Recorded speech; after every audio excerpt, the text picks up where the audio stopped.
those who stole guns from Dagoretti police station, and those who torched police stations and people's houses, people's businesses, looted them.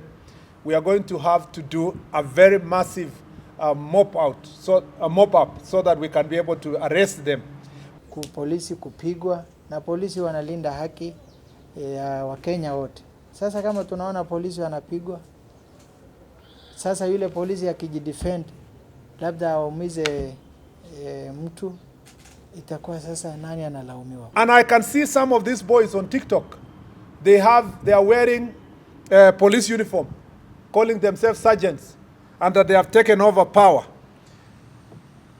Make no mistake, we will come for you and we will come hard. Na ninamwambia rais tena, tafadhali ulipewa sword, make use of the sword. It's not supposed to be kept in a briefcase, it's supposed to be used. We are bitter as a business community. Haribu Kenya yetu.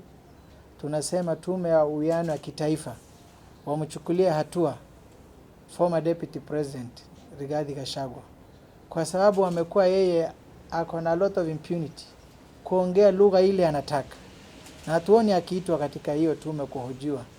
Kama anasema, tumeona katika magazeti kwamba Kenya itaungua, na haitu kuhojiwa, kwani yeye ako juu ya sheria. Anaenda huko anachochea wananchi dhidi ya uongozi wengi.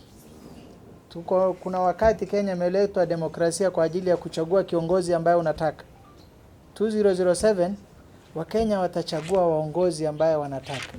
Lakini saa hii hakuna uchaguzi. Kuna waongozi wamechaguliwa katika ofisi. Kwa hivyo sisi tumekashifu na kulani yale yamefanyika, watu kupigwa, polisi kupigwa, na polisi wanalinda haki ya Wakenya wote. Sasa kama tunaona polisi wanapigwa, sasa yule polisi akijidefend labda aumize mtu, itakuwa sasa nani analaumiwa? Kwa hivyo tunasema sisi tunaunga mkono maandamano ya amani, lakini maandamano ya ukora ikome. Na tume ya uwiano wa kitaifa haraka wachukulia hatua wale waongozi, matamshi yao ni ya kuchochea Wakenya. Cha kwanza, kile kikuwa maandamano, kile kilikuwa mapinduzi. Nia ya ule aliyepanga hiyo mpango yote ilikuwa kupindua serikali ya William Ruto. Na tunataka sheria ichukuliwe kikamilifu. Kila siku tunakuwa na maandamano sisi kama watu wa ODM. Mara nyingi tumefanya maandamano. Hakuna hata siku moja tumevunja sheria kuvunja vitu vya watu. Na hata sisi wakati huo tulipata matatizo, vijana wakauawa. Rigiji alikuwa deputy president. Mbona hakutoa vijana wake waje barabarani watetee wale ambao waliuawa kwenye mgogoro ile ya uchaguzi uliopita? Kwa hivyo tunaiona na kashifu sana ile alitenda. Na tunasema kama Wakenya ambaye hatuna ukabila, ukiangalia hapa hatuna ukabila wala chama, sheria ichukuliwe. Ametokelezea akisifu, akisema jenzi mnafanya kazi nzuri sana watoto wangu na muendelee hivyo. Kwa hivyo wale ni wajambazi, na ni wajambazi kutoka community moja. Barabara zote zilikuwepo za wajenzi kuingia kufanya maandamano. Mbona wote walitoka wakiface Central? Mbona Wajaluo kutokea, Wakisii, Wamijikenda, makabila mengine mbona hawakutokelezea? Inakuonyesha ni ile ubinafsi yake ya ukabila yake ya kuharibu Kenya. Na ninasema President William Ruto, ulipewa sheria mkononi. Wewe ndiye amiri jeshi mkuu. Acha polisi wafanye kazi yao. Wewe ongoza Kenya, wacha polisi watii sheria. Hakuna vile polisi anaweza akapigwa. Wale wakora wajambazi wa nchi jirani wanaona vile polisi wetu wanafanywa. Kesho Al-Shabaab akiingia hapa nani atatetea? Kwa sababu wanaona unyonge wetu. Mnanyang'anya polisi kazi yao. Wacheni polisi wafanye kazi yao na wanajua kazi yao. Maafa yaliyofanyika jana ni ya kujitakia, kwa sababu mliambiwa vizuri mfanye maandamano ambayo imechukua kikatiba. Lakini ilikuwa ujambazi na ilikuwa watu wa binafsi wa community moja, na si naibu kusema ni community moja. Na community moja haiwezi ikatoa serikali ambayo iko na community 40 na. Kwa hivyo tunaisema hiyo ukatili lazima ikomeshe. Na ninamwambia rais tena, tafadhali ulipewa sword, make use of the sword. It's not supposed to be kept in a briefcase, it's supposed to be used. We are bitter as a business community. Na tena kizuri, wale ambao wanamfuata wajue vile biashara vyote vilivunjwa kule chini vilivyo vya hiyo community. Waliovunja ni wale wa hiyo community. Sasa nchi inaelekea wapi? Haiwezi tukahangaishwa na kabila kimoja na mtu mmoja ndani yake. Tunaomba kabisa serikali wachukue maanani. Anajulikana, alisifu akasema yeye ndiye alipanga, achukuliwe sheria. Na wanaharakati, the human rights, policeman, policewoman is also a human being. Why are you not on the streets today defending those police women and men who were hurt in this event, also to get their right? Does the right belong only to the civilians? So the human rights also, we are putting you on notice that you are not going to take Kenyans for granted and make money out of situations that are bad. We want to see you on the street, and we will censor you. We will bring a motion in parliament. Some of these human rights communities will close them down because they are partisan. Uwezi kwa unaona polisi anachapwa hapo, alafu umenyamazia, alafu jambazi moja akipigwa risasi unakimbia kotini. Hawa wote waliokuwa hapo, hawa viongozi ambaye ni majaji sijui manini, mafoma CJ alikuwa hapa miaka 20 na nikiwa mtoto, hakufanya hata mabadiliko moja ya kisheria, lakini leo hii yako barabarani, mjukuu wake anasimama pale ati yeye ni Gen Z. Don't take Kenyans for granted. We are also Gen Zs, but we are disciplined and went to school, and we'll also take those rights that we have in the constitution and make this country better. But I can guarantee you, Ruto is going nowhere. He's here to stay. Get used to it. Either these protesters are given very favorable bail terms, or sometimes they are even released on free bond. It is up to the judiciary to decide if they want a country of law and order, or they want anarchy akin to what we saw yesterday. And as I said in my statement, recently, a section of church leaders and a section of diplomats went public and asked the Inspector General of Police not to stop anyone who wanted to come to town to protest. It is now clear that there was no protest, it was chaos, anarchy. Parliament was being targeted, and State House was being targeted. Those who planned this chaos had a very premeditated plan. They shared that plan, including online, and the plan was to take the symbols of authority and democracy, our symbols of democracy in the Republic, which is Parliament and State House, to make sure that they show that they have achieved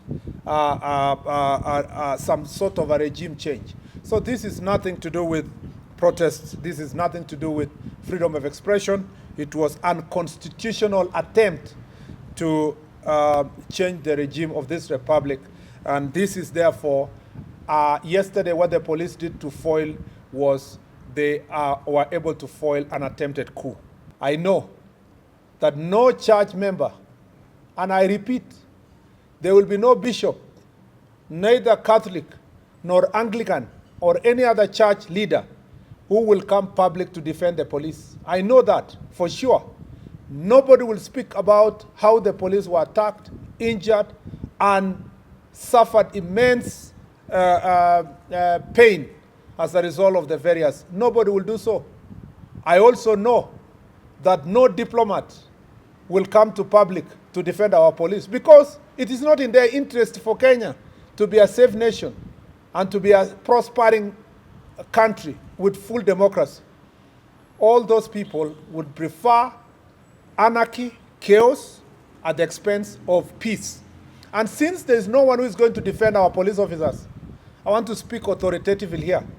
I thank you, our police officer, for a job well done against the extreme provocation. And some police stations were attacked by thugs, and their mission was just to get the guns and police uniform. And I can see some of these boys on TikTok. They are wearing police uniform, calling themselves sergeants, and that they have taken over power. Make no mistake, we will come for you, and we will come hard. It doesn't matter the noisemakers, doesn't matter those who are calling us names. I will defend the police officers, or all the police officers who did a very good job yesterday. You have my full support, 100%. Even if you need a lawyer or you need anything, you have my back, and you have the back of this ministry, and I have your back actually. And I have your back, and the ministry has your back, and the government has your back. If you are a police officer and you are being threatened with some character saying that you committed any excesses, there is no police officer who committed any excess yesterday. Police officers foiled a coup, and they deserve our defense. They don't carry guns as toys. When you threaten a police officer, you want to kill them. When you target an armory in a police station, when you steal guns, when you ban guns, when you ban a police station, you want us to celebrate you and bring you a birthday cake. We must be serious as a country. And as long as I have this responsibility, a policy responsibility of speaking on behalf of our police officers, we must defend them, because it is now clear the coup plotters are not sleeping. And while they were going around campaigning against policemen for the last 3 weeks, their campaign was not a genuine campaign for the reform of police officers. They wanted to sufficiently scare us and scare the police officers so that they can have a free passage to commit the crimes that we saw yesterday. If it was not for the police officers, we would not be having this country today. We would not even be sitting here to make statements. And therefore, our police officers have my full support, and I will defend them against all the orchestrated attacks that want to paint police officers as if they are lesser human beings and not daughters and sons of this republic. Lakini tunaomba serikali na tunaomba polisi waweze kufanya kazi yao, wasitishwe na mtu yeyote. Jana niliona polisi wakipigwa, tuliona polisi wakitupiwa mawe. Polisi yako na bunduki, lakini hawezi tumia bunduki yake kwa sababu ya kuogopa wale watu wa IPOA. 300 police officers were injured and about 100 civilians. So total of 400 people were injured. And it is true that from yesterday's protest, there is a particular pattern, and again in particular constituencies, where police stations are being targeted. And I suspect the banning of police stations was supposed to help the coup plotters make a statement that there is no country and that there is no authority. So that is why you see they want the guns and they want police uniform. And they want to show that the uniform is degraded so that there is no authority in the country. That is the entire mission of what happened yesterday. And therefore, as I said, we will take firm action to ensure that the nation is in safe hands.